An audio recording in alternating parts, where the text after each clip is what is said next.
देखिए, आज हम लोग जो डिस्कस करने वाले हैं, ये क्वेश्चन पेपर आप देख रहे हैं मार्च 2023 का, सोशल वर्क का है और आगामी परीक्षा डी ट्रिपल एस बी भी है, यूजीसी नेट एमपी सेट भी है।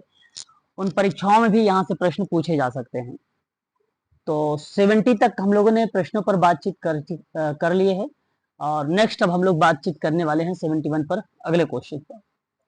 तो एक तरफ मापन के स्तर है, दूसरी तरफ उसकी विशेषता दर्शाई गई है। अभी मैंने हाल ही में आप लोगों से बातचीत भी किया था मापन को लेकर, और मुझे उम्मीद है कि आप सबको मालूम भी होगा। ये मापन का जो स्तर है 1946 में आप सभी लोगों ने नाम सुना है, एस एस स्टीवेंस का नाम। ठीक है, मापन के स्तर के जनक कहे जाते हैं ये बेसिकली, या आप इनको कह लीजिए कि ये जन्मदाता हैं, स्टीवेंस महोदय। ठीक है, स्टीवेंस महोदय।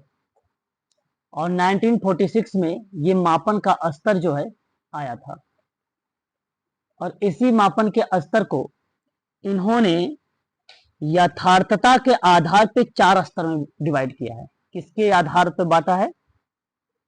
यथार्थता के आधार पर मापन के स्तर को 4 वर्गों में वर्गीकृत किया गया है।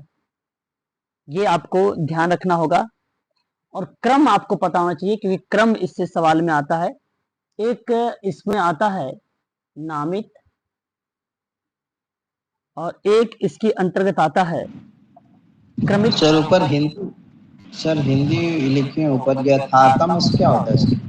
यथार्थता रियलिटीज को रिलेट करता है। यथार्थता, हाँ, टॉप हिंदी हो तो उसका हिंदी मीनिंग बता दिया फिर सर प्लीज। ठीक है। यथार्थता का मतलब होता है रियलिटी से, यानी वास्तविकता के आधार पर बेस्ड होता है। तो वास्तविकता के आधार पे इन्होंने जो है डिवाइड किया था 4 भागों में। तो नामित जो है ये बेसिकली, अगर मैं आपसे बात करूं तो नॉमिनल लेवल कहलाता है, और क्रमित जो होता है ये ऑर्डिनल लेवल कहलाता है, और एक होता है आपका आंतरिक। आंतरिक को ही अंतराल भी कहा जाता है, इसे इंग्लिश में इंटरवल कहा जाता है। और एक लास्ट होता है अनुपातिक भी कहा जाता है इसको, और अनुपात भी कहा जाता है। इंग्लिश में इसको रेशियो लेवल कहा जाता है। ठीक है, तो कुछ विद्वान ने इसी स्तर को, यानी इसी लेवल्स को बेसिकली इन्होंने पैमाने के नाम से दर्शाया है ना। तो वही नॉमिनल, ऑर्डिनल, इंटरवल और रेशियो, मापन के इन्हीं 4 आधार पर ही, पैमानों पर या पैमानों के आधार पर ही माप के 4 प्रकार भी बता दिए गए। ठीक है, तो कहीं कहीं इसे एक प्रकार भी कहे गए हैं, तो कहीं कहीं इसे वर्गीकरण का स्तर भी बोला जाता है। ठीक है, अब जो नामित है, मैंने आपको ये भी बता चुका हूं कि नामित में बेसिकली नाम, पैमाने के मापन में अगर मैं यहाँ पर बात कर रहा हूं तो केवल कुछ, अगर मैं बात करूं, कुछ विशेष गुण देखा जाता है। यानी यहाँ आप नोट कर सकते हैं एक कीवर्ड के रूप में, केवल गुण देखा जाता है, केवल विशेष गुण आप कहें तो बेटर रहेगा। केवल विशेष जो है गुण देखा जाता है ना। गुण का मतलब होता है क्वालिटी, है ना। तो उसके आधार पे उससे उस वर्ग का नाम दिया जाता है। अब जैसे अगर मैं आपसे कहूं कि छात्रों को लड़के अथवा लड़कियों के नाम पर आपने आधार वर्ग बना दिया, स्थान के आधार पे वर्ग बना दिया आपने, छात्रों को शहरी और ग्रामीण का नाम दे दिया आपने, शिक्षा के स्तर पर आपने नाम दे दिया, आपने प्राथमिक शिक्षा का नाम दे दिया, माध्यमिक शिक्षा का नाम दे दिया, उच्च शिक्षा का नाम दे दिया, मेडिकल स्टूडेंट का नाम दे दिया, इंजीनियरिंग स्टूडेंट का नाम दे दिया। इसका मतलब ये जितने नाम बेसिकली दर्शाए गए हैं वो नामित में ही कहीं ना कहीं आ रहे हैं। नामित मापन एक गुणात्मक मापन है, ये भी कीवर्ड है। ये एक प्रकार का गुणात्मक जो है बेसिकली मापन है। और एक मोटे तौर पर मापन में यह सबसे एक सफल पूर्वक आप कह लीजिए या परिमार्जित स्तर कह लीजिए, तो इसी को माना जाता है। तो इसे एक और नाम दिया जाता है परिमार्जित स्तर भी इसी को बोला जाता है। तो परीक्षा में अगर सवाल आता है तो ये कीवर्ड आप ध्यान रखेंगे तो आप आसानी से इन प्रश्नों को आइडेंटिफाई कर पाएंगे। दूसरा है क्रमिक। ऑर्डिनल है ये इस स्तर के अथवा पैमाने के मापन में किसी वस्तु के अधिकार पर, यहाँ मैं वस्तु के किसी गुण की मात्रा का मापन कर रहा हूं, तो ये बेसिकली एक प्रकार का मात्रात्मक मापन है। और इसके अकॉर्डिंग अगर मैं बात करूं तो उस वर्ग का बेसिकली एक संकेत या प्रतीक दिया जाता है इसमें। जैसे छात्रों की उसकी बुद्धि की मात्रा के आधार पर वो उच्च बुद्धि स्तर का व्यक्ति है, ये मध्यम बुद्धि वर्ग का व्यक्ति है या निम्न बुद्धि वर्ग का व्यक्ति है, इस तरीके से आप डिनोट करते हैं। साथ ही साथ मैंने ऊपर अभी आपको बता रहा था कि प्राथमिक शिक्षा, माध्यमिक शिक्षा और उच्च शिक्षा की बात कर रहा हूं, जहां शिक्षा के स्तर के आधार पर मैंने छात्रों का डिवाइड किया था, तो वहां गुण को हमने देखा था। लेकिन यहां जब मैं मात्रात्मक के आधार पर देख रहा हूं तो आप उच्च आईक्यू को, बुद्धि लब्धि को, निम्न बुद्धि लब्धि और मीडियम यानी मध्यम बुद्धि लब्धि को रिलेट करा सकते हैं। साथ ही साथ छात्रों में अगर मैं आपसे बात करता हूं तो यहाँ प्रथम, द्वितीय और तृतीय श्रेणी से कहकर भी आप या उससे पुकार कर भी क्रमित नामक या क्रमित मापन का स्तर बोल सकते हैं। फर्स्ट, सेकंड, थर्ड का क्रम भी दर्शा सकते हैं आप इसके अंतर्गत। एक होता है इंटरवल, जिसको हम लोग बोलते हैं आंतरिक। देखिए यहाँ एक कॉमन, एक समान अंतर पाया जाता है। यथेष्ट शून्य जो होता है वो बेसिकली अगर मैं आपसे बात करता हूं तो यहाँ पर जिक्र जो है किया जाता है आंतरिक मापन में यथेष्ट शून्य को। एक समान मापन होता है, जैसे मैंने अगर आपसे कहा कि छात्रों के उसकी किसी विषय में या परीक्षा में उसके अंक जो हैं 40 आए हैं, उसके बाद 38 आए हैं, फिर 52 आए हैं, ठीक है, फिर उसके बाद 64 आए, आदि जो अंक यहाँ पे प्रोवाइड कराए जा रहे हैं, इस अंकों को भी आप कह सकते हो कि यह एक आंतरिक मापन है, ठीक है। या आप यहाँ पर जैसे मैंने आपसे ये भी कह सकता हूँ इसके अंतर्गत कि समान दूरी होने के साथ साथ इसमें उपलब्धि परीक्षण कि किसी भी प्रश्न को हल करने के लिए इस प्रक्रिया को संचालित किया जाता है यहाँ पर, ठीक है। परंतु जीरो की वैल्यू कुछ नहीं होगी, ठीक है, जीरो का कोई यूज नहीं होगा, लेकिन उपलब्धि परीक्षण में हम जीरो लिख सकते हैं, ठीक है, ऐसा हो सकता है, ठीक है। तो इसके ज्ञान को शून्य ना कहकर, ठीक है, आप संबोधित करें जो है एक प्रकार से मात्रात्मकता और गुण के दोनों क्वालिटी पर।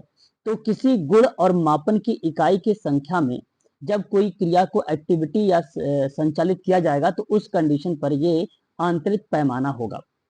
तो यहाँ पे गुण का मापन इकाई संख्या में किया जाता है। गुण का मापन, गुण मतलब क्वालिटी का मापन, इकाई के आधार पर किया जाता है, तो वो आंतरिक होता है। और एक होता है लास्ट, जहां हम लोग बात करते हैं अनुपातिक। ट्रू जीरो होता है। ट्रू जीरो का मतलब क्या होता है? एब्सोल्यूट या वास्तविक जीरो या सत्य जीरो को आप कह सकते हो, या वास्तविक शून्य कह सकते हो, इस शब्द में रिलेट होता है। राम का भार 40 किलोग्राम और श्याम का भार जो है 20 किलोग्राम, आप ऐसा कह सकते हैं, ठीक है, 20 किलोग्राम है, ठीक है। तो यह कहा जा सकता है कि ये जो रेशियो बन रहा है ये बेसिकली 3:1 का रेशियो बन रहा है, ठीक है, यह अनुपात में बेसिकली रिलेट हो रहा है। तो यह मापन केवल भौतिक गुणों का ही किया जाता है, भौतिक गुणों का ही यहाँ पर किया जाता है। अभौतिक वेरिएबल का प्रयोग यहाँ पर नहीं होता है, भौतिक चीजों का होता है। यदि बुद्धि परीक्षा में राम की बुद्धि लब्धि 150, श्याम की 100 आती है, तो यह नहीं कहा जा सकता कि राम और श्याम की बुद्धि 3:2 का अनुपात है। राम की बुद्धि श्याम की बुद्धि से आप यहाँ पे 3/2 गुना के रूप में कह सकते हो, या तो उसे कम दर्शा सकते हो या तो आप उसे अधिक दर्शा सकते हो। इस कंडीशन में आप यहाँ पर कहेंगे तो उचित रहेगा, एक अनुपात के आधार पे। तो एक मेन पॉइंट इसमें आता है एब्सोल्यूट जीरो, वास्तविक जीरो, और वह कंडीशन बेसिकली अनुपातिक जो है पैमाने में होता है। ये बात ध्यान रखना है। अब सवाल आपके सामने नामिक जी। सर इसमें आपने बताया भौतिक गुण, इससे क्या रिलेट करेंगे सर हम भौतिक गुणों को? इस मापन में जो वेरिएबल होते हैं, जो वेरिएबल जो चर हैं, उन्हीं को गुण कहा गया है। जो वेरिएबल है उनके गुण कहे गए हैं। तो उसके गुण के आधार पे जो चीजें होती हैं वो बेसिकली भौतिक कहलाती हैं। वो भौतिक है। जैसे मैं मान लीजिए छात्र हूँ, तो मैं एक वेरिएबल हूँ, और ये क्रिया मैं क्योंकि वास्तविक रूप से हूँ, तो मैं एक क्या हो गया यहाँ पे, वेरिएबल के साथ साथ में भौतिक हो गया। अभौतिक वो चीजें बेसिकली जो रिलेट ना हो, आप इसे अमूर्त कह लीजिए अभौतिक को। ठीक है, इस कंडीशन में तो देखिए श्रेणियों के बीच में दूरियां या उसकी श्रेणी के रेंज भर में समरूपता पाई जाती है। मैंने अभी अभी आपको इस पॉइंट वाले को मैंने रिलेट कराया है, और मुझे उम्मीद भी है कि आप इसका सही जवाब भी देंगे। तो क्या कहना उचित समझेंगे इस पॉइंट को? क्या अंतराल उचित रहेगा? क्योंकि यहाँ पे समरूप शब्द है और यहाँ पे दूरी शब्द दी गई। मैंने कहा समान दूरी है, तो 0, 5, 10, 15, 20 वाला मैंने जो कॉन्सेप्ट बताया है, उस चीज को आप यहाँ पर टोटली अगर मैं आपसे कहूँ तो थर्ड से रिलेट करा सकते हैं। तो क्या ये बात सत्य है? प्लीज एक बार बताइए। Yes sir. अब कहता है कि एक सही नैसर्गिक शून्य के साथ अंतराल है, और ये बड़ा ही आसान सा सवाल है। मुझे उम्मीद है कि आप इसका जवाब भी आसानी से दे सकते हैं। तो एक बार बताइए इसका जवाब क्या होना चाहिए? अनुपात आप बता रहे हैं। नहीं, अगर मैं इस सवाल के आधार पे अगर मैं आपसे बात करता हूं ना, तो इसका जो करेक्ट पॉइंट बनना चाहिए, जहां आपने अंतराल जैसे शब्दों को रिलेट कराया है, अनुपात जैसे शब्दों को, अंतराल नहीं, अनुपात जैसे शब्दों को, तो वो आपका करेक्ट माना जाएगा। इनमें श्रेणियां जिनमें रैंक क्रम में नहीं दिया जा सकता है, रैंक क्रम में नहीं दिया जा सकता। देखो एक बार मैं आपसे थर्ड भी बोल रहा हूं, और एक बार मैं आपसे फोर्थ भी पढ़ूंगा साथ में, ताकि आप नामित और क्रमिक को समझ सकें। श्रेणियों में रैंक क्रम में दिया जा सकता है, लेकिन रेंज भर में श्रेणियों की बीच की दूरी समान नहीं होगी। बीच की दूरी समान नहीं होगी। देखो जब समान नहीं, मतलब आपने फर्स्ट दिया, सेकंड दिया, भाई जाहिर सी बात है समान तो है नहीं, फिर उसके बाद थर्ड है, ये समान तो नहीं। इसका मतलब क्या है कि ये जो शब्द रिलेट हो रहा है, ये कहीं ना कहीं क्रम सूचक जैसे शब्दों को प्रदर्शित कर रहा है ना, क्रम सूचक। अब जिसमें श्रेणियां हैं, रैंक क्रम में नहीं है, रैंक क्रम में नहीं, यानी आप नाम वगैरह को रिलेट कर रहे हो, है ना, तो उस कंडीशन में आपका क्या हो जाएगा, ये नामित हो जाएगा। तो आपका पहले का 3 आया है, फिर दूसरे का 4 आया है, तीसरे का आपका जो है तीसरे का क्या आया है, तीसरे का जो है 1 आया है ना, 1 है, और चौथे का 2 आया है। तो 3, 4, 1, 2 देखिए किस ऑप्शन में दिया है, 3, 4, 1, 2। तो ऑप्शन थर्ड ही आपका यहाँ पे करेक्ट माना जाएगा। ठीक है, ऑप्शन थर्ड इज द सही जवाब इसका माना जाएगा। क्वेश्चन नंबर 72 देखिए, आसान सवाल है। पीड़ित के बिना अपराध, कॉर्पोरेट अपराध, सफेद पोश अपराध, संपत्ति संबंधी अपराध। अब एक बार आप सभी लोग इस प्रश्न की जो है इंग्लिश भी देखें, ताकि आपको आसानी से, यहाँ केवल आपको कैटेगरीज, आप अगर हम बात करें क्राइम्स के बारे में पढ़ना है ना, तो सवाल परीक्षा में आता रहता है हम लोगों से, इस तरीके के सवाल डीएसएसबी में भी प्रश्न पूछे जा सकते हैं। तो जरा एक बार बताएंगे आप, क्राइम विदाउट विक्टिम के बारे में अगर मैं आपसे बात कर रहा हूं, तो किस विद्वान या किस स्टेटमेंट का नाम आएगा, उदाहरण प्लीज। सर भ्रष्टाचार, विशाला प्रदूषण। ओके, एक मिनट, इंग्लिश आ गया, हिंदी में था ना, इंग्लिश में, चलिए। तो आपने क्या कहा कि यहाँ पीड़ित के बिना का अपराध, पीड़ित बिना अपराध, क्या हम जुआ वैश्यावृत्ति कह सकते हैं? बता सकते हैं क्या? बताइए। सवाल आपका ये है। कॉर्पोरेट अपराध की अगर मैं आपसे बात कर रहा हूं, तो यहाँ स्टॉक में कॉर्पोरेट है, तो स्टॉक में फेरबदल कीमत निश्चित करना, यानी स्टॉक मैनिपुलेशंस, और आप यहाँ पे ये भी कह सकते हो कि माइंड फिक्सिंग का भी, प्राइस फिक्सिंग या माइंड फिक्सिंग का भी नाम आप यहाँ पर दे सकते हैं। सफेद पोश अपराध में किस चीज का नाम आएगा? सफेद पोश अपराध के अंतर्गत अगर मैं आपसे बात कर रहा हूँ, विषैला प्रदूषण, हाँ, विषैला प्रदूषण या विषैला भ्रष्टाचार। और प्रदूषण, भ्रष्टाचार। बिल्कुल सही जवाब। और बचा आपके सामने 1 पॉइंट, और इस पॉइंट को आप आसानी से जवाब दे सकते हैं। और संपत्ति संबंधी अपराध होता है विषय जो है सेंधमारी स्टेन यानी लार्सेनी, जिसको चोरी भी हम कह सकते हैं। ठीक है, इसको ऑप्शन नंबर 4 आएगा सर। ओके। चोरी करने के उद्देश्य से गैर कानूनी रूप से किसी इमारत में घुसने का जो अपराध होता है ना, उसे ये बोला जाता है सेंधमारी। अगर मैं आपसे कोऑपरेटिव अपराध में क्या सर बगलरी, जी आपको अगर मैं सेंधमारी स्टेन की बात कर रहा हूँ, जिसको बगलरी कहा जाता है, इसका मतलब ये होता है कि चोरी करने के उद्देश्य से गैर कानूनी रूप से किसी इमारत में घुसने का जो अपराध होता है उसे बोलते हैं सेंधमारी स्टेन। और ये संपत्ति संबंधी अपराध को रिलेट कराता है ना। ऑप्शन कौन सा गया? कॉर्पोरेट अपराध, कॉर्पोरेट अपराध, ये क्या है? कॉर्पोरेट अपराध तो मैनिपुलेट है ना, ये स्टॉक वगैरह हम करेंगे ना, आप कंपनी वगैरह के अंतर्गत आता है ना ये कॉर्पोरेट सर। अपराध। स्टॉक वगैरह जैसे कि कंपनी में एक हाँ, जो कोई करते हैं सर। बिल्कुल बिल्कुल, स्टॉक वगैरह को ही रिलेट करेंगे हम लोग यहाँ पे। ठीक है, ऑप्शन आपका कौन सा जाएगा इसमें? 4 4 जाएगा सर। 4 ऑप्शन सही है आपका। अगला सवाल आप आसानी से बता सकते, जरा बताइए जवाब इस सवाल का। मैंने पहले ही बता रखा आप लोगों को।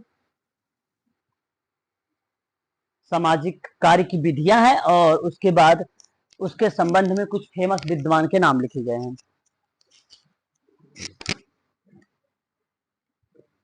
बताइए, केस वर्क में मैरी रिचमंड, ग्रुप वर्क में यस किसका सर। नाम आ जाएगा? एचबी एचबी ट्रेकर, ट्रेकर, सामुदायिक ट्रेकर, संगठन में सामुदायिक रॉस संगठन, बोरिस रॉस, और समाज कल्याण कृष्ण फिनलैंड। तो आप यहाँ पे ऑप्शन कौन सा देना उचित समझेंगे? डी? Second sir, second. अच्छा, सेकंड जाएगा। ऑप्शन नंबर सेकंड आपका यहाँ पे करेक्ट हो जाएगा। ठीक है, सेकंड जाएगा। पहले का तीसरा है। पहले का तीसरा है ना सर। क्या कर रहे हो? तो पहले तीसरा में सेकंड ऑप्शन में कहाँ है? गलत कराओगे हाँ? तो वही तो मैं कह रहा हूँ, 4 वाला ऑप्शन आपका करेक्ट जाएगा। ठीक है, ऑप्शन नंबर 4 करेक्ट जाएगा। जरा 1 मिनट होल्ड रखना। क्वेश्चन नंबर नेक्स्ट लेंगे अब हम लोग, है ना। इसका सही जवाब ऑप्शन नंबर जो जाएगा वो 4 वाला ऑप्शन आपका करेक्ट माना जाएगा, है ना। अगला क्वेश्चन हमारे सामने है। देखिए, ये भी बहुत इंपॉर्टेंट क्वेश्चन, इसको तो आईएमपी कर लीजिएगा क्योंकि बहुत इंपॉर्टेंट क्वेश्चन है ये। और यहाँ पर पहले ध्यान सुनिएगा। एक तरफ समाज कार्य की जो है व्यवसायी का नाम दिया गया है, दूसरी तरफ दिया गया है उनके बारे में कि ये किससे संबंधित है ना। और शांता रंगनाथन का नाम है, जीरो बिल्लोमेरिया का नाम है, मेघा पाटकर का नाम है और सुनीता का नाम है भाई।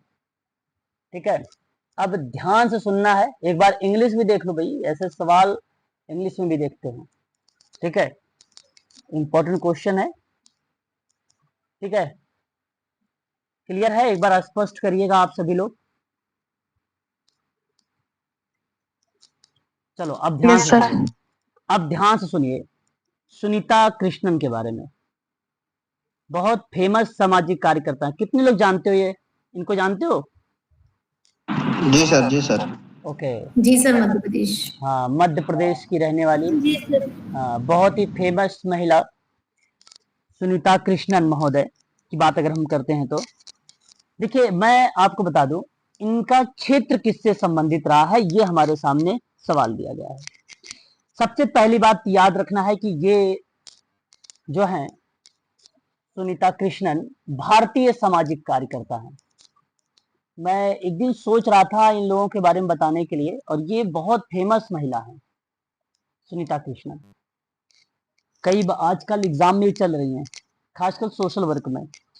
एक भारतीय सामाजिक कार्यकर्ता हैं ये, एक भारतीय सामाजिक कार्यकर्ता हैं ये, ठीक है।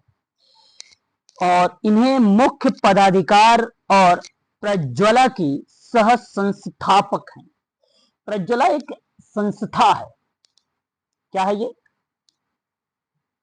परीक्षा में आ सकता है, एनजीओ है बेसिकली, जाहिर सी बात है, काम करती है, भारत में है, हैदराबाद में एनजीओ है, हैदराबाद में, तो इसलिए ये पॉइंट आ सकता है परीक्षा में। हैदराबाद में एनजीओ है जो विशेष रूप से वैश्यावृत्ति, ये एनजीओ की बात मैं कर रहा हूं, वैश्यावृत्ति और यौन तस्करी के उन्मूलन के लिए समर्पित है, ठीक है। इसके संस्थापक कौन है, तो आपको तो पता है, एक नाम यहां पे सुनीता कृष्णन, दूसरा नाम इन्हीं के भाई, नाम है जोस वेटी काटिल। सन 1996 में प्रज्वला की स्थापना किया। तस्करी से निपटने और व्यावसायिक यौन शोषण के पीड़ितों की गरिमा को बहाल करने के लिए रोकथाम, बचाव, पुनर्वास, एकीकरण और वकालत के क्षेत्रों में सक्रिय रूप से इन्होंने काम किया है, सुश्री सुनीता कृष्णन ने, ठीक है। और इसमें कुल लगभग 200 कर्मचारी हैं इस संस्था में, 200। प्रज्वला का मानना है कि यौन तस्करी मानवाधिकार उल्लंघन का सबसे खराब रूप है, देह व्यापार यौन गुलामी का सबसे पुराना रूप है। संगठन एक तस्करी मुक्त समाज बनाने के लिए समर्पित है, जहां किसी भी महिला या बच्चे का यौन शोषण नहीं किया जाता है, किसी भी इंसान को एक वस्तु के रूप में ना माना जाए। इसी प्रक्रिया में यह एनजीओ जो है बेसिकली एक सकारात्मक भूमिका हैदराबाद शहर में निभा रही है, ठीक है। ये चीज आपको ध्यान रखना है इसके संबंध में, ठीक है। और इसके संबंध में और भी चीजें हैं। इन्हें जो है पुनर्वास दाता के रूप में भी जाना जाता है, सुनीता कृष्णन को। वर्ष 2016 में यानी 2016 में भारत के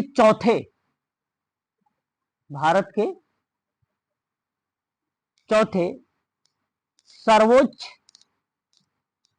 नागरिक पुरस्कार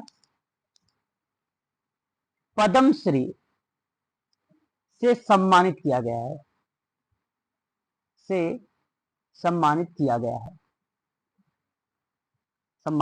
है, ये आपको यहां पर ध्यान में रखना होगा इनके संबंध में, ठीक है।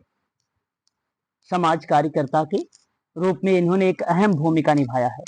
हालांकि इनकी एक जीवनी है, 15 साल की उम्र में, एज में बेसिकली दलित समुदाय के लिए एक नव साक्षरता अभियान पर काम करते समय सुनीता कृष्णन के साथ 8 लोगों ने सामूहिक बलात्कार किया था। उन्हें यह पसंद नहीं आया कि एक महिला उस चीज में हस्तक्षेप कर रही थी जिसे वे पुरुषों का समाज कहते हैं, तो उन्होंने उसे इतनी बुरी तरह से पीटा कि वह एक कान से आंशिक रूप से बहरी हो गई। और यही घटना आज वो जो है बेसिकली एक एनजीओ के रूप में लोगों के समाज के लिए एक सकारात्मक कार्य कर रही हैं हैदराबाद में।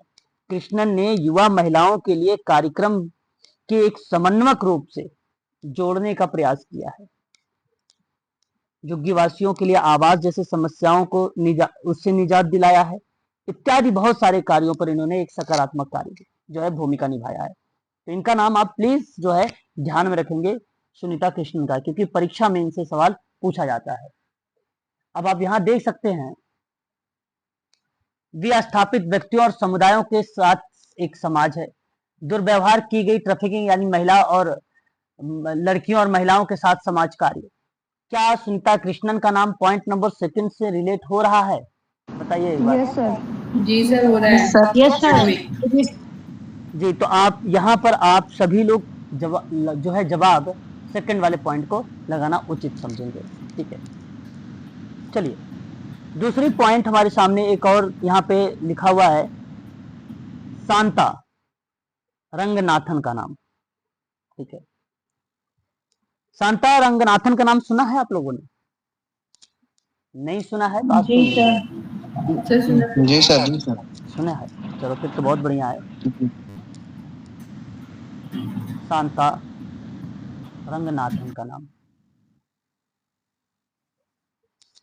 ये भी एक भारतीय सामाजिक कार्यकर्ता है।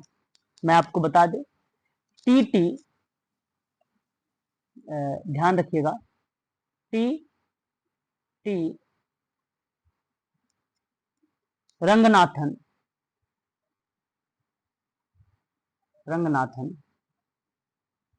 क्लिनिक या क्लिनिकल रिसर्च फाउंडेशन की संस्थापक हैं। अब ये सवाल आप सबसे अगर पूछा भी गया तो पूछा जाएगा आप लोगों से मेडिकल वाले फील्ड में, मेडिकल वाले फील्ड के अंतर्गत ये सवाल आप सबके सामने पूछा जा सकता है ना। इस संबंध में सन 1980 में टीटी लाइब्रेरी में शांति रंगनाथन और शराबी रोगियों के लिए शुरू किया गया था एक छोटा सा डे केयर सेंटर। धीरे धीरे ये TT Ranganathan clinical research foundation के रूप में बदल गया। आज इसे पुनर्वास या परामर्श सेवा के केंद्र के रूप में जाना जाता है। सन 1980 की बात है, यानी आप मान चलिए इसकी कितनी वर्ष हो गए? 44 साल, है ना। बेसिकली इन्होंने अपनी एक भूमिका निभाया है। 44। आज भी ये संस्था ऐसी नहीं है कि संस्था नहीं, अभी भी ये संस्था जो है कार्य कर रही है। तो इस अस्पताल में जी शुरू कहाँ से हुई थी? 1980 डे केयर के रूप में। जगह का नाम सर? ये चेन्नई। हाँ, यहाँ पे आप चेन्नई लिखिए, चेन्नई।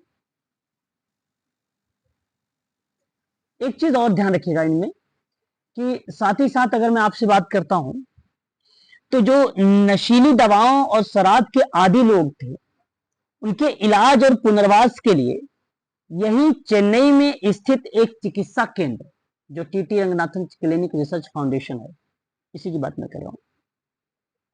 इसी में पुनर्वास के लिए लगभग 200 के आसपास सदस्य भी इसमें कार्यरत रहे, यानी एक प्रकार से कार्य कर रहे हैं।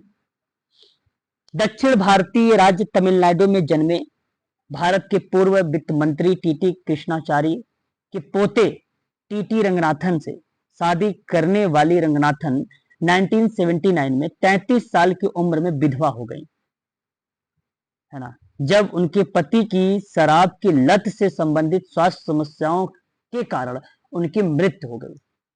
उसी कंडीशन में यह संस्था टीटी रंगनाथन के नाम पे रखा गया। ठीक है, ये आपको ध्यान रखना। सन 1980 में बेसिकली ये संस्था ओपन की गई थी। सन 1992 की बात है, इन्हें पद्मश्री से नवाजा गया है। समाज में इनके योगदान के लिए भारत सरकार का चौथा सर्वोच्च नागरिक पुरस्कार भी इन्हें दिया गया है।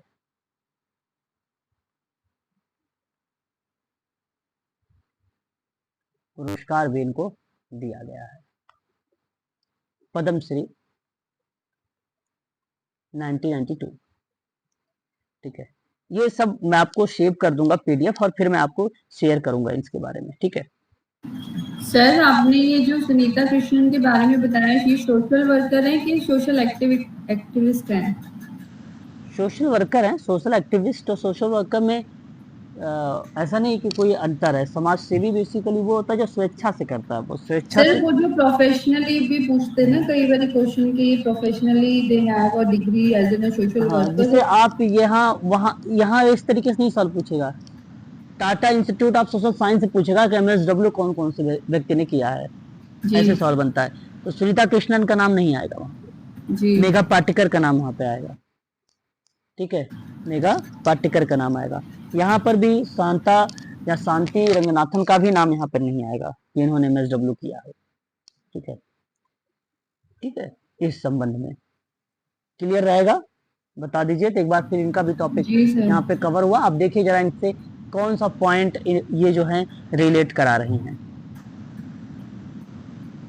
मादक पदार्थों का उपयोग करता, नशीली पदार्थों के आदि और अल्कोहल आदि लोगों के साथ समाज कार्य अगर करने की बात आ रही है तो क्या मैं शांता रंगनाथन का नाम लगाना उचित समझूंगा? जी सर। बिल्कुल। तो यहाँ पर पहले का तीसरा जी होगा। सर। अब बात आती है जीरो बिल्लो मोरिया का नाम। सभी लोगों ने इनके बारे में सुना होगा, फेमस नाम है ये। और इसके अंतर्गत अगर मैं आपसे बात करूं तो एक भारतीय सामाजिक उद्यमी और एक अंतर्राष्ट्रीय गैर सरकारी संगठन के संस्थापक हैं। इनके कामों को कई किताबों में दिखाया गया है। उनकी सबसे हालिया पहलों में अगर मैं बात करता हूं तो इन्होंने एक चाइल्ड जो है चाइल्ड सेविंग्स इंटरनेशनल करके इन्होंने चाइल्ड लाइन इंडिया फाउंडेशन और चाइल्ड हेल्पलाइन इंटरनेशनल चीजों को शामिल किया था। और यह प्रक्रिया सन 2011 में किया था, 2011 में। ठीक है, तो ये आपको इनके संबंध में ये फैक्ट ध्यान रखना है। दूसरी बात, ये Tata institute of social science यानी वहां से इन्होंने एमए किया है। और the new school for social research भी एमए से किया है। पेशा तो आपको मालूम हो गया, व्यावसायिक सामाजिक कार्यकर्ता के रूप में अपनी भूमिका इन्होंने निभाई है। ठीक है, बिल्लो मोरिया ने मुंबई विश्वविद्यालय में, ठीक है, वाणिज्य में स्नातक और 1988 में भारत में Tata institute of social science में समाज कार्य में एमए यानी एमएसडब्ल्यू की उपाधि प्राप्त किया था इन्होंने। 1992 में इन्होंने पीएचडी वाली प्रक्रिया को आप कह सकते हैं रिसर्च इन्होंने किया था। और 1991 से लेकर 1999 तक 1991 से 1999 के बीच में Tata institute of social science की ये प्रोफेसर भी रही हैं। जीरो बिल्लो मोरिया ये प्रोफेसर भी रही हैं। ठीक है, इनके कई जगह पे नाम आता है, तो याद रखिएगा। चाइल्ड लाइन जब भी आए, चाइल्ड करके आता है तो आप जरूर लगे। एक अफलातून इंटरनेशनल इंस्टीट्यूट है, वो भी 2011 का ही पार्ट था, उसी में इनकी रचना हुई थी या उस समय भी उसका किया गया था।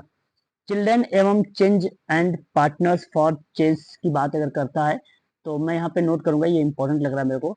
Children and change and partners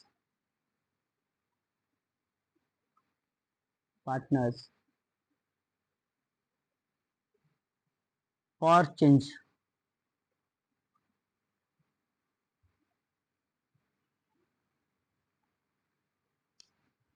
दो 2009 में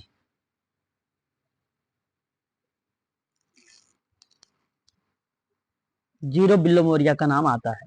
ठीक है, 2009 में। ये आपको ध्यान रखना है इसके अंतर्गत। चाइल्ड लाइन नंबर महिला एवं बाल विकास मंत्रालय की एक सेवा है 1098। Child line India foundation Bharat में एक गैर सरकारी संगठन है, एनजीओ है। ठीक है, याद रखना है आप सभी को चाइल्ड लाइन के बारे में। देह व्यापार के शिकार बच्चों को लेकर, तस्करी, बाल तस्करी को लेकर, गुम बच्चे, भाग जाने वाले बच्चे, दिव्यांग बच्चे, मादक द्रव्यों का सेवन करने वाले बच्चे, कानून का उल्लंघन करने वाले बच्चे, ठीक है, व्यवसायिक यौन कर्मियों वाले बच्चे, इन सभी को लेकर ये जो है कार्य करती हैं जीरो बिल्लो मोरिया। तो बच्चों एवं विशेषाकार या चाइल्ड लाइन के साथ समाज कार्य की अगर मैं बात करता हूं तो क्या जीरो बिल्लो मोरिया का नाम यहाँ पे सत्य होगा? बताइए। Yes sir. Yes sir. बिल्कुल सही बात। और एक और पॉइंट बचता आपके सामने, सुनीता जो है पाटेकर के बारे में। सुनीता पाटेकर के बारे में। देखिए आप सभी लोगों को इनके बारे में सॉरी सॉरी सॉरी सॉरी क्या बात है, मेघा पाटेकर के बारे में। मेघा पाटेकर की बात अगर हम लोग करते हैं तो ये एक राजनीतिज्ञ और कार्यकर्ता रही हैं जो भारत में आदिवासियों, दलितों, किसानों और मजदूरों तथा अन्याय का सामना करने वाली महिलाओं के द्वारा उठाए गए कुछ राजनीतिक और सामाजिक मुद्दे पर कार्य कर रही ये महिला है। भारत में सामाजिक विज्ञान अनुसंधान की एक प्रमुख संस्था है जिसका नाम है Tata institute of social science. वहां की ये पूर्व छात्रा रही हैं। आपको ध्यान रहना चाहिए कि मेघा पाटेकर महोदय बेसिकली नर्मदा बचाओ एक आंदोलन है, इस आंदोलन में बहुत फेमस हुई हैं। इस आंदोलन में मेघा पाटेकर 3 राज्य जैसे मध्य प्रदेश, महाराष्ट्र और गुजरात में नर्मदा बचाओ आंदोलन नामक आंदोलन के संस्थापक मानी जाती हैं जो सरदार सरोवर बांध परियोजना के संबंध में था। ठीक है, इस क्रिया में आप इनका नाम अवश्य ध्यान में रखेंगे। मेघा पाटेकर का नाम समाज कार्य के अंतर्गत। इन्हें बहुत सारे पुरस्कार हैं, जैसे शांति के लिए कुंडल लाल पुरस्कार इनको मिला है 1999 में। महात्मा फूले पुरस्कार भी इन्हीं को मिला है। भीमा बाई अंबेडकर का पुरस्कार भी इन्हीं को मिला है। सामाजिक न्याय के लिए मदर टेरेसा का पुरस्कार भी इन्हीं को मिला है। ठीक है, तो ये चीजें आप जरूर इनके अंतर्गत अवश्य ध्यान में रखेंगे सभी लोग। ठीक है, सही ऑप्शन का चुनाव करें। अब तो मेघा पाटेकर का नाम क्या होना चाहिए यहाँ पर, कौन सा पॉइंट? पहला? जी सर। जी सर। तो आपका ऑप्शन नंबर सेकंड जाना चाहिए। सॉरी सॉरी सॉरी, डी का सी का पहला है, यानी आपका ऑप्शन जाएगा कौन सा? तीसरा। तीसरा। चलिए अब ये बताइए, आपके सामने ये क्वेश्चन, मानव अधिकारों की सार्वभौमिक घोषणा कब हुई थी? 1948। 1948। ठीक है, ये अगर आपका 1948 की प्रक्रिया में संचालित होता है। ठीक है, तो आगे बताइए जरा, सिविल एवं राजनीतिक अधिकारों के अंतर्राष्ट्रीय अभिसमन? 1966। ओके, 1966। बाल अधिकारों का अभिसमन बताइए। 1989। 1989, 20 नवंबर ना? हाँ। महिलाओं के प्रति सभी रूप में भेदभाव को उन्मूलन का अभिसमन बताइए। 1979। ये भी सवाल इम्पोर्टेंट है, इसको भी आप लोग लगा सकते हैं करेक्ट के रूप में। ऑप्शन सही बताइए कौन सा गया? Third option. आवाज क्लियर है मेरी? आवाज ब्रेक तो नहीं हो रही है ना? ठीक है सर। ठीक है। भारत में राष्ट्रीय समाज कार्य संगठनों को उसके आगमन के क्रम में व्यवस्थित कीजिए जरा।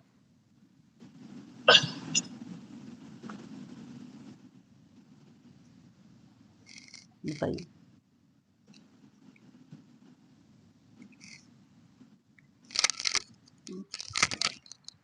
बोलिए प्लीज।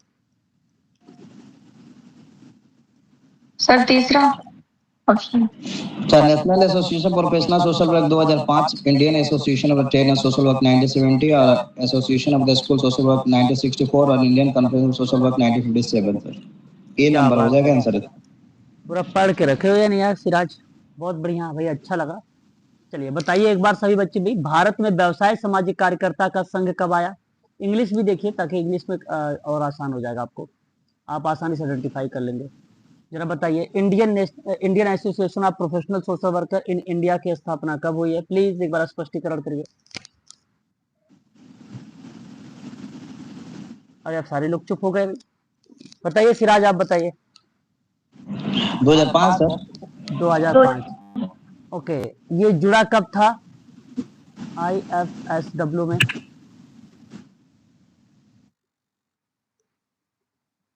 दो 2015 में।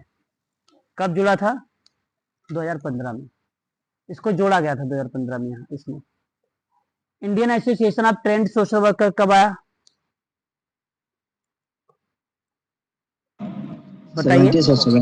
70 सर। 1970। जी 1970 में डॉक्टर क्या नाम आता है? डॉक्टर उपाध्याय, डॉक्टर आर के उपाध्याय। जी जी जी सर। ठीक है, जी सर। उपाध्याय सही जवाब आ रहा है।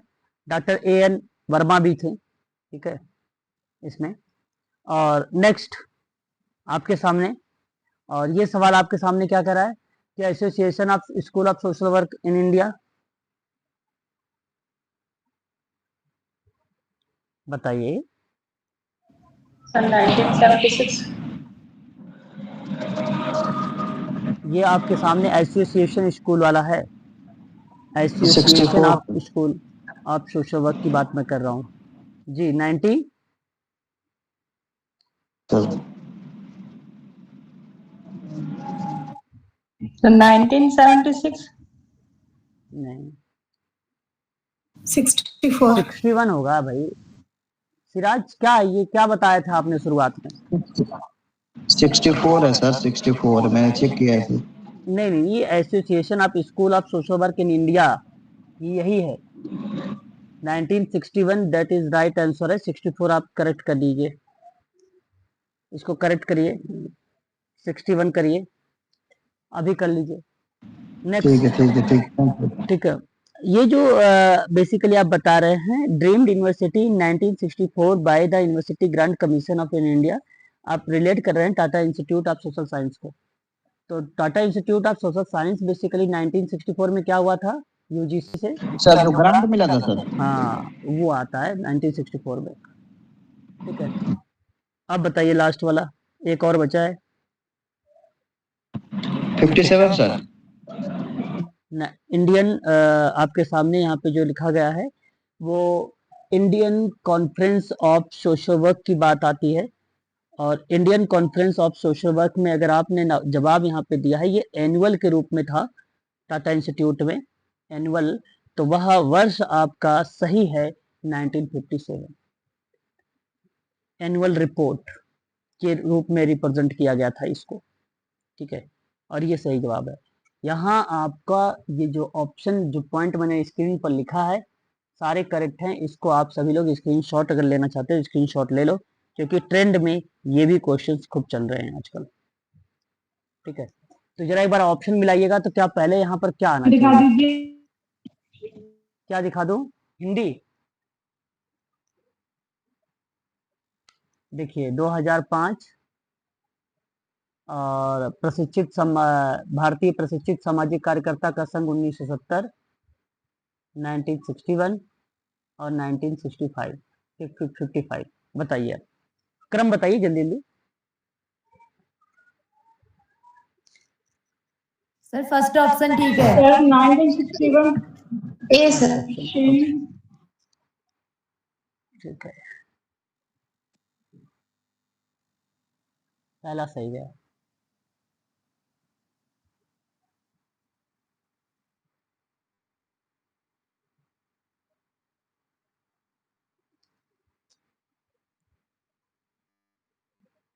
स्क्रीन आपको ब्लर दिखाई दे रही है क्या? जी सर, एक मिनट। अब ठीक है।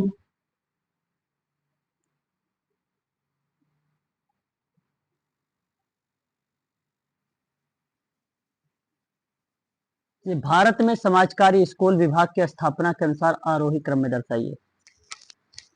क्वेश्चन नंबर आपके सामने, आसान सवाल है, सबको पता है, मैंने नोट करवाया है, प्लीज एक बार बताइए, अच्छे से बताइए। Sir Tata institute of social science first number 1936। 1936। Delhi का बताइए। 1946। 1946। इंदौर का बताइए, इंदौर का। 51 51 51 सर 51। 51 या 52?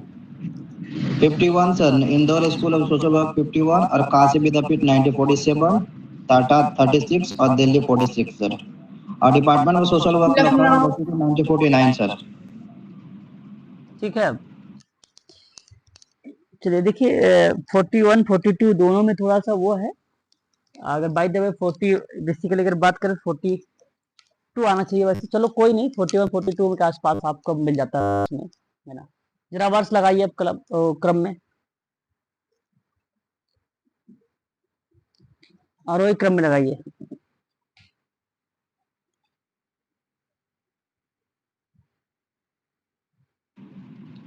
चार नंबर हो जाएगा सर। ऑप्शन 4। 36 पहले आ जाएगा, फिर 46 47 48, ठीक।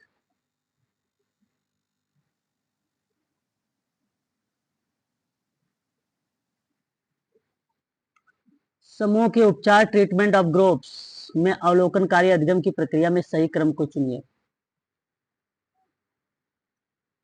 जल्दी करिए, बताइए। आपके सामने जवाब है यहाँ पे। क्वेश्चन नंबर कौन सा हमारे सामने आ चुका है? 78। सबसे पहले पे अवलोकन होगा, दूसरे पे आपका अवलोकनकर्ता का प्रतिधारण होगा, तीसरे पे आपका अवलोकन व्यवहार प्रतिस्पादन नहीं, इससे पहले 3 निष्पादन होगा, निष्पादन संबंधी क्षमता होगी, फिर अभिप्रेरणा होगी, डी और सी। फिर उसके बाद लास्ट में बचा आपका ये, लास्ट में ये होता है दर्शाया गया व्यवहार होता है, यानी लास्ट में ई। ए बी डी सी कहाँ है? A B D A B D A B D C. इसको बताइएगा सर, प्रतिधारण का क्या मीनिंग होता है सर? किसी चीज को परसेप्शन। जब आप अचानक वाली प्रक्रिया में या परसेप्शन वाली प्रक्रिया में या आप परफॉर्म कर रहे होते तब भी एक प्रकार से वहां पे दर्शा सकते हैं हम लोग, है ना। तो वो कंडीशन बेसिकली यहाँ पर रिलेट होता है। और यहाँ पे देख सकते हैं आप लोगों के सामने दिया भी गया है, ठीक है। जो दूसरा ऑप्शन दिया गया है, रिटेशन शब्द है, किसी वस्तु को रखने या वस्तु को रखे जाने की क्रिया बोलते हैं, या अवधारणा बोलते हैं, या प्रतिधारण बोलते हैं। आप कॉन्सेप्ट कह लीजिए, या आप रिटेशन कह लीजिए, या आप कॉन्सेप्ट या अवधारणा कह लीजिए, वो उस कंडीशन में इसका नाम आता है, ठीक है। तो सही जवाब बेसिकली यही होगा, ऑप्शन नंबर आपका 4th वाला, ठीक है। व्यवसायिक या व्यावसायिक सामाजिक व्यक्तिक कार्य में कहा गया, प्रारंभिक चरण में अध्ययन, निम्नलिखित चरण होते हैं। अब बताना है आपको क्रम अध्ययन में।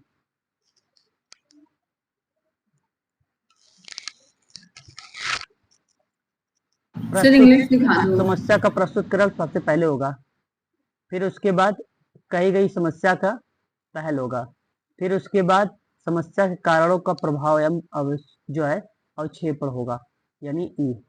फिर उसके बाद अगर मैं बात करता हूँ तो आपका समस्या समाधान हेतु किए गए प्रयास होगा, यानी ए। और लास्ट में आपका बचा क्या? डी, प्रकृति। इंग्लिश देख लीजिए। Option number B sir.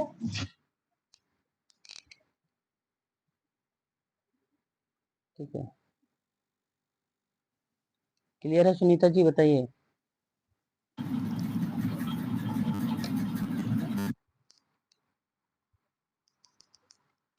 अगला सवाल लें। जी सर। ओके।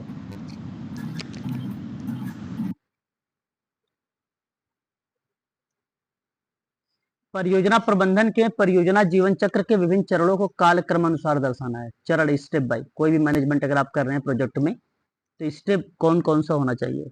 तो पहले तो परिभाषित करना होगा, डी ढूंढिए, डी वाला सेकंड ऑप्शन सही होगा।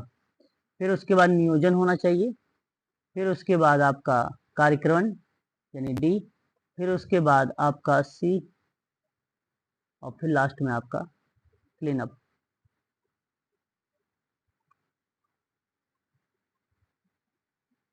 इस सी का क्या मतलब है?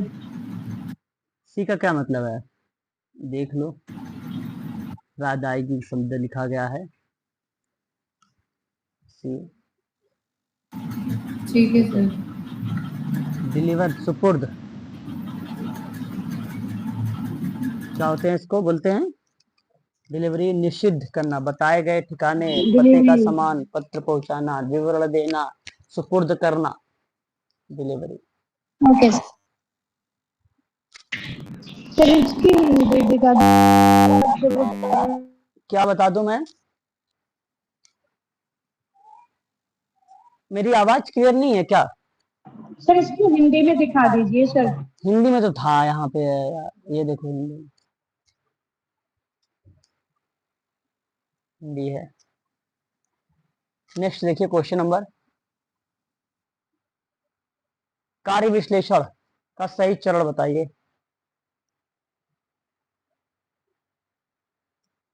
देखो कार्य विश्लेषण कार्यक्रम पहले होता है, फिर विश्लेषण होता है, फिर उसके बाद आपका डेटा संग्रह होता है, ए बी ई, फिर उसके बाद आपका सी, लास्ट में डी आएगा, A B E C D, option third. ठीक है, 82 देखिए, निम्नलिखित में से सही क्रम को व्यवस्थित करना, सही क्रम व्यवस्थित करिए।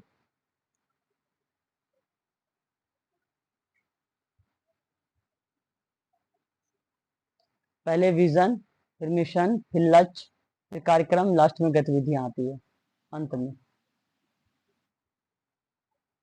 क्या होगा बताइए? Option A.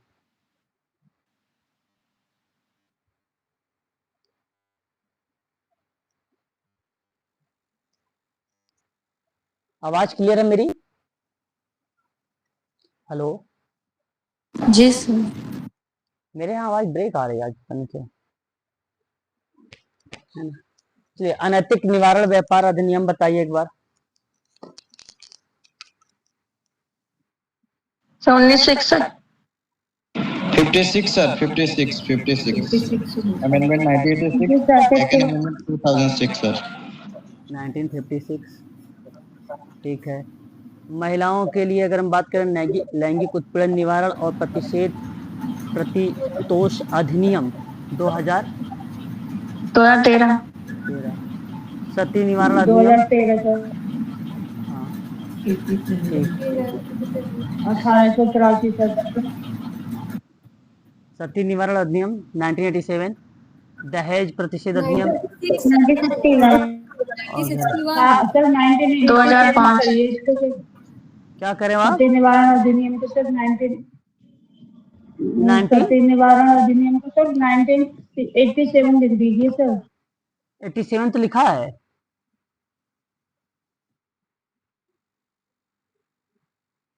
सर 87 लिखा है आपने, 1987। अच्छा अच्छा अच्छा अच्छा अच्छा, ठीक है। अब बताइए यस सर जी। ऑप्शन।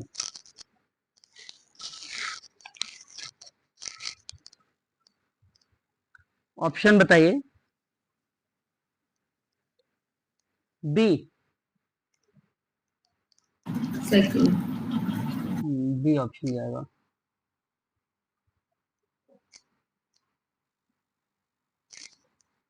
अनुशासनात्मक कार्यवाही का सही विशिष्ट क्रम क्या होगा?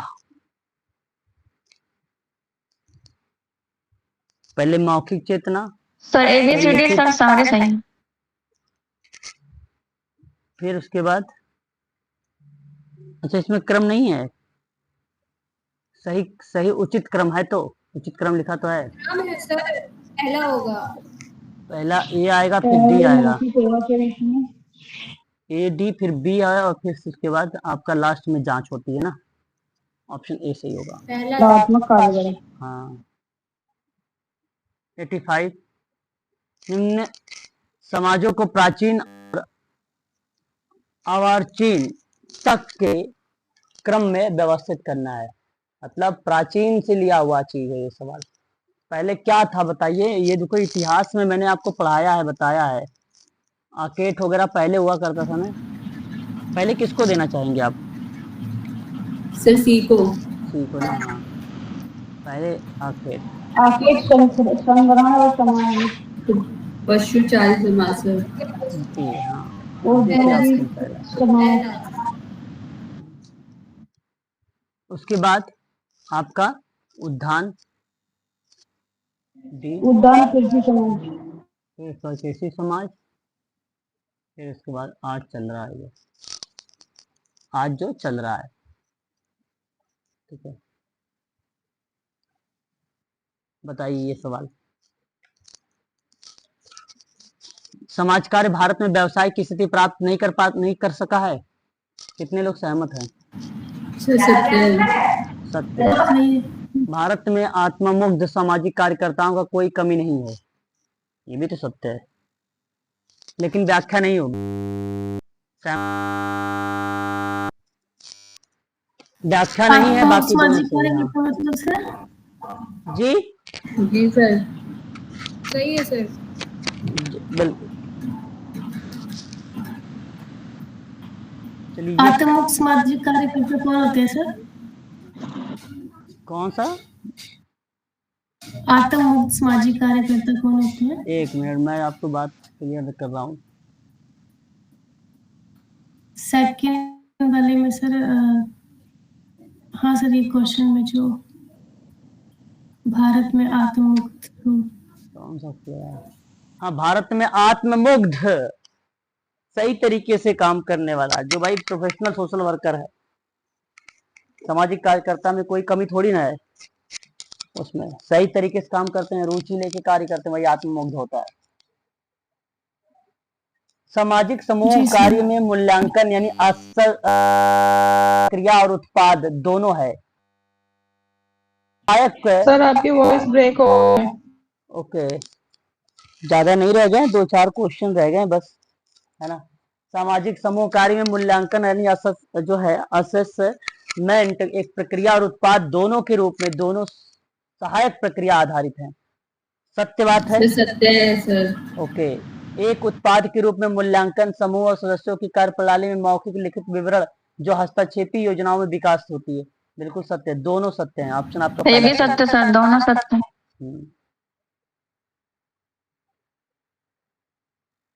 42वां संविधान संशोधन में भारतीय संविधान के भाग 4A में मौलिक कर्तव्य को समाविष्ट किया गया था। सत्य है ना। जी और सर। मौलिक कर्तव्यों का विचार रूस जो है पूर्व सोवियत रूस या संघ संविधान से लिया गया है। सही है पाया।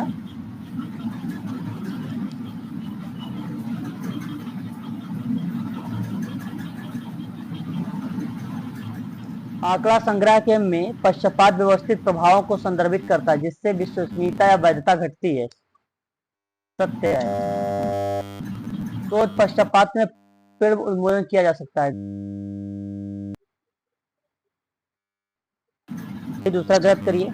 जी सर, भाग 3 में आएंगे मौलिक कर्तव्य। तीसरे में आएगा। सर आपकी आवाज ब्रेक हो रही है। बस बस बस बस, बस। Last question. सर कम से कम 2-3 क्वेश्चन ऐसे चले गए, आपकी आवाज ब्रेक हो रही है, ढंग से समझ कोई में बात नहीं आ रही नहीं, है। आवाज रिकॉर्डेड है, देख लेना बाद में। 2-3 क्वेश्चन जो छूटे हैं देख लेना रिकॉर्डेड क्लासेस में। ठीक है, ब्रेक हो रही है, अब नेटवर्क इशू है, सब क्या कर सकते हैं, क्लास बंद कर दे, बताओ। नहीं सर, एक क्वेश्चन है, खत्म कर दीजिए सर। देखिए, भारत में महिलाओं की स्थिति निम्न स्तर पर है, क्या ये इस बात से सहमत हैं? जी सर। सही है सर। जी सर, हाँ निम्न स्तर से महिलाओं की भारत की आय में महिलाओं के योगदान को मान्यता नहीं दी जाती है। ये भी सत्य हैं? परिवार की आय में महिलाओं का योगदान की मान्यता नहीं दी जाती है। दी जाती है। परिवार की आय में महिलाओं का योगदान की मान्यता नहीं दी जाती है भारत में। ये भी सही है सर। सही है सर। ये देखो, ये अपवाद के रूप में रखो, अपवाद के रूप में रखो, और ये क्रिया बेसिकली सत्य के रूप में रखिए, और ये भी सत्य के रूप में रखिए। अब बताइए व्याख्या हो रही है कि नहीं हो रही है? एक तो निम्न स्थिति दर्शाया, भारत में महिलाओं की स्थिति निम्न स्तर पर है, क्योंकि परिवार की आय में महिलाओं के योगदान को मान्यता नहीं दी जाती है। देखो, निम्न स्तर अलग है यहाँ पे। भारत को लेकर बात किया, और फिर उसके बाद परिवार के ऊपर आ गया, फिर दूसरी पॉइंट किस पे आ गया? परिवार पे आ गया, और परिवार के आधार पे क्वेश्चन कर लिया, तो दोनों का व्याख्या नहीं होगी। यहां पर ऑप्शन नंबर आपका क्या चल जाएगा, फिर बी ऑप्शन सही हो जाएगा, बी ऑप्शन सही हो जाएगा। अब देखो आगे जितना गद्यांश वाले क्वेश्चंस है, मैंने आपको तरीका बताया, उसी के आधार पे आप लोग क्वेश्चंस जो है गद्यांश वाला करिएगा। अब हम लोग बात करेंगे 2022 के क्वेश्चन पेपर पर 8:30 बजे वाली क्लास में, ठीक है ना। चलिए